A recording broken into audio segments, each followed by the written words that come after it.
Gelap langit dan rimba dunia persilatan adalah alam yang berbahaya, namun mulia dan dipenuhi keistimewaan. Mereka yang lahir dan memilih menapaki jalan pedang sudah pasti saling bersilang satu dengan lainnya.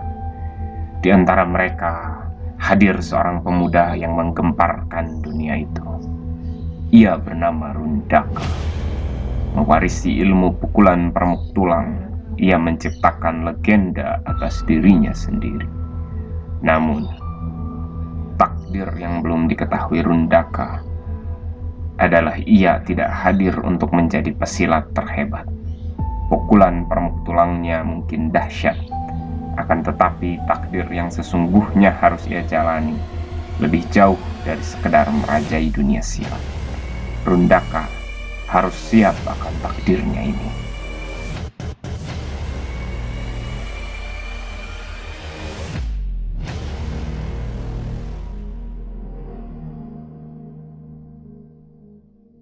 Tidak pernah terbayangkan oleh Rundaka sebelumnya bahwa pertemuan dengan ayah yang selama ini didambakannya adalah dalam rangka mengadu nyawa. Namun inilah rimba jagat dunia persilatan. Darah daging terkadang tidak bisa menjadi ukuran persaudaraan. Rundaka dan ayahnya telah jelas berada di sisi yang berseberangan. Dakabumi di hadapan Rundaka kini tidak berdiri sebagai seorang ayah, melainkan seorang lawan yang siap menghabisinya. Dalam hati kecil Rundaka, ia tidak ingin membunuh ayahnya, namun atas dasar sebuah wangsit, ayahnya harus menghabisi Rundaka. Pertemuan mereka adalah takdir yang tidak terelakkan. Gayatri, si perempuan paruh baya, mengantar mereka keluar tenda, karena di luar itulah mereka akan saling bertarung. Telah disiapkan pekarangan luas untuk keduanya berduel sampai mati. Puluhan orang telah mengelilingi pekarangan tersebut, termasuk Hara yang masih ketakutan dan dijaga oleh si pria berkuncir. Rundaka tidak punya pilihan, ia harus bertarung habis-habisan. Pun jika ia bisa menang melawan Dakabumi, puluhan orang itu akan datang untuk mengeroyoknya. Ini adalah akhir hidupnya. Dengan pasukan yang dimiliki Dakabumi, maka bisa diperkirakan Dakabumi adalah yang terkuat di antara mereka. Keduanya kini telah memasang kuda-kuda. Terlihat Dakabumi sangat gagah. Jika saja situasinya tidak seperti sekarang, pastilah Rundaka bangga memiliki ayah sepertinya. Pancaran tenaga Dakabumi mulai berubah. Kini ada semacam selubung aura berwarna merah mengelilingi tubuhnya. Dalam sekejap, sebuah benda tajam tak kasat mata terasa membelah udara di samping Rundaka. Ia lantas menunduk. Setelah itu ia dengar seperti suara pedang menyabet pohon. Terlihat pohon di belakang Rundaka tergores panjang seperti baru dihantam kapak. Itu adalah jurus pukulan membelah angin. Dakabumi menjejak bumi untuk menerjang ke arah Rundaka. Ia tidak ingin hanya bertahan, Rundaka ikut menjejak bumi juga. Bagi orang awam, pertarungan ini akan terlihat seperti dua sosok yang hanya berkelebatan. Namun bagi Rundaka dan Dakabumi, segalanya berlangsung lebih lambat. Keduanya bertukar tangkisan dan pukulan. Kalah cepat dalam setengah kedipan, sebuah tendangan mendarat di samping kiri tubuh Rundaka. Tendangan Dakabumi terasa berat sekali. Rundaka merasa seperti baru dihantam gada. Tubuhnya terlempar sekitar 2 langkah. Ini adalah pertarungan kelas tinggi.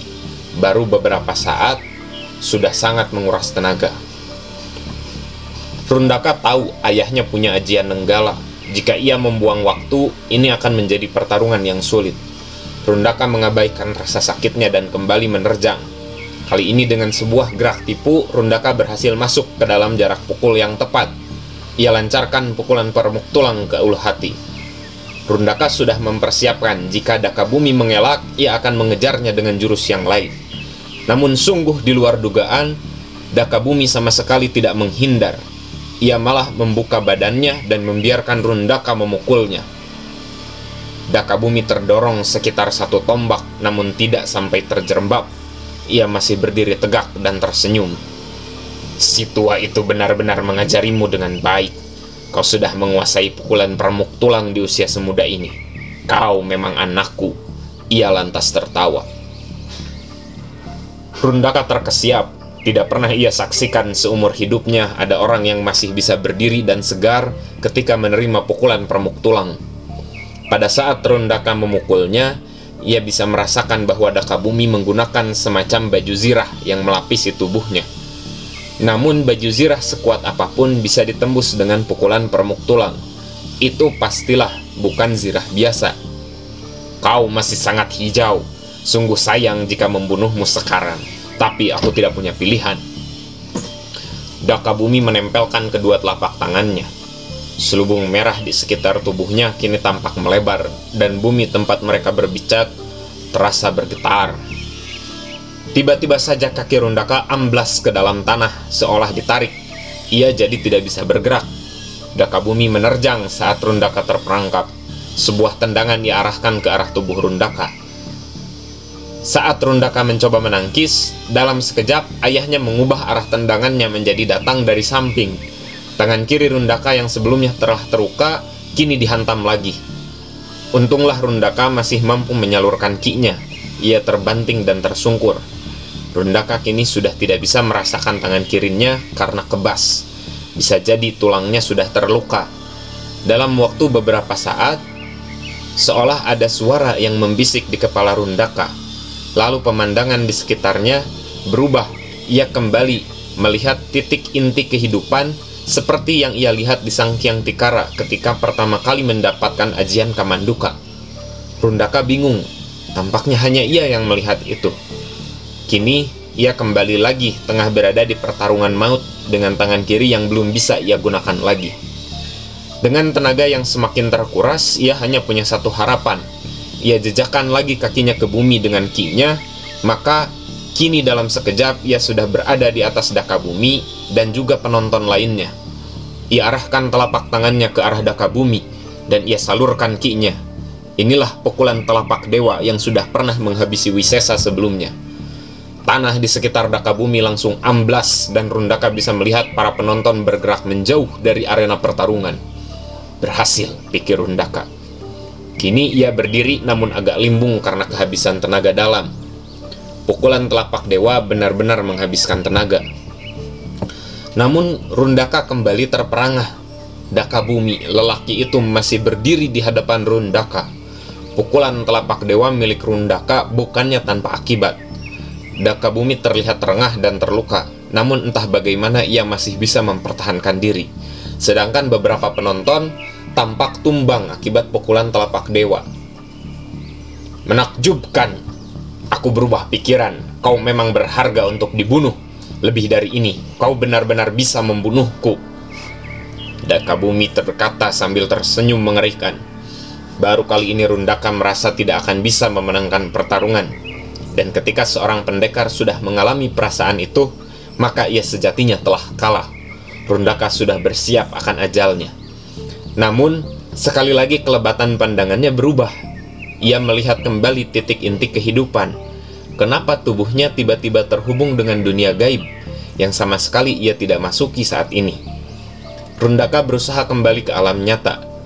Pada titik ini, Rundaka sudah tidak bisa melawan. Tenaganya sudah terkuras habis. Bertarung dengan satu tangan hanya akan menunda kematian yang menyakitkan. Namun, ia tidak berniat untuk kalah dengan mudah. Dakabumi kini telah menghampirinya dan berada di hadapannya. Satu pukulan mendarat di ulu hati Rundaka. Mulut Rundaka langsung memuntahkan cairan. Entah kapan terakhir kali Rundaka menerima pukulan sekeras itu. Badannya langsung lemas dan pandangannya mengabur. Dakabumi mencekik Rundaka. Nyawa Rundaka kini sudah berada di tangan ayahnya. Rasanya sudah tidak ada lagi kemungkinan ia akan lolos dari maut. Rundaka memandang Dakabumi dan melihat ayahnya sudah siap melancarkan pukulan terakhir.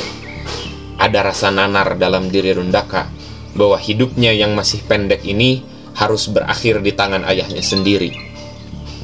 Pada saat-saat terakhir itu, Rundaka kembali melihat titik inti kehidupan. Kini titik tersebut berdetak. Rundaka merasa tidak buruk juga melihat hal ini dalam saat-saat terakhirnya.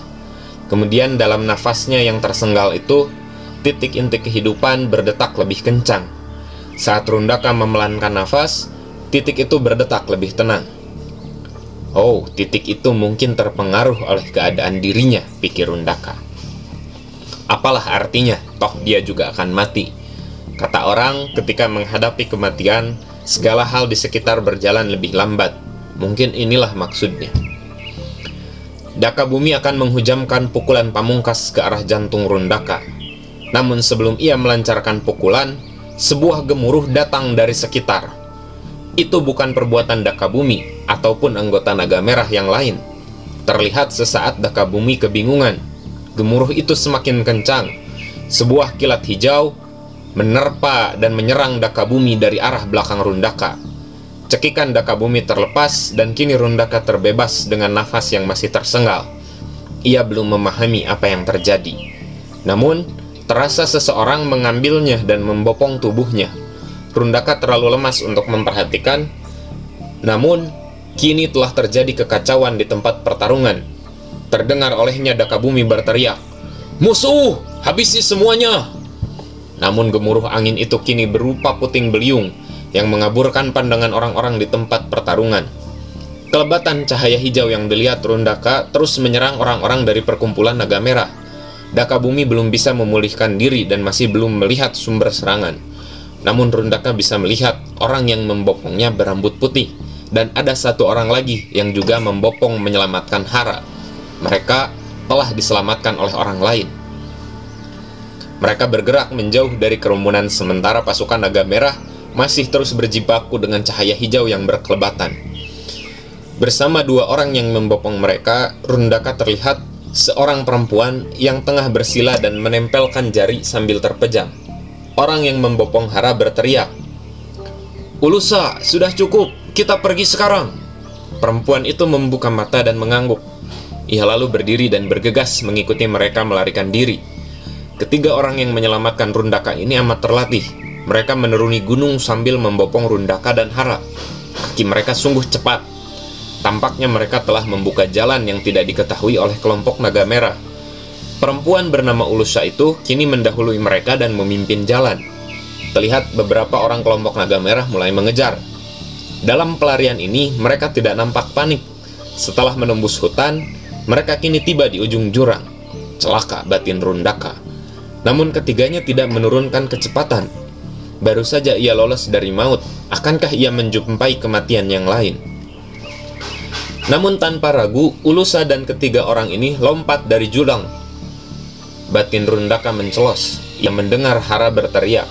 Namun orang yang membopong Rundaka ini terasa menggunakan ki-nya. Tiba-tiba saja kecepatan turun mereka melambat.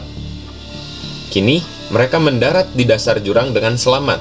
Sungguh kesaktian yang tinggi. Di dasar jurang ternyata ada sebuah sungai dengan aliran air yang cukup deras. Sudah ada dua orang yang menunggu mereka dengan kapal kecil yang siap berlayar. Rundaka melihat pasukan Naga Merah di atas jurang tidak berani melompat. Mereka pun cepat dinaikkan. Rundaka yang sudah tidak bertenaga naik ke atas kapal. Begitu juga dengan tiga penyelamat lainnya. Rundaka belum bisa mencerna apa yang terjadi, namun yang jelas ia telah selamat dari Dakabumi dan kelompok Naga Merah. Mereka kini berlayar tanpa banyak bicara dan penuh kewaspadaan. Setelah cukup lama, Rundaka lantas bertanya, "Siapa kalian?" "Terima kasih karena sudah menyelamatkan kami." Laki-laki berambut putih melihatnya dan tersenyum. "Aku tahu kau punya banyak pertanyaan. Kami Ksatria Askara. Cerita panjangnya bisa menunggu. Beristirahatlah, perjalanan kita masih panjang." "Kemana kita menuju?" tanya Rundaka. "Padrang," jawab lelaki itu pendek.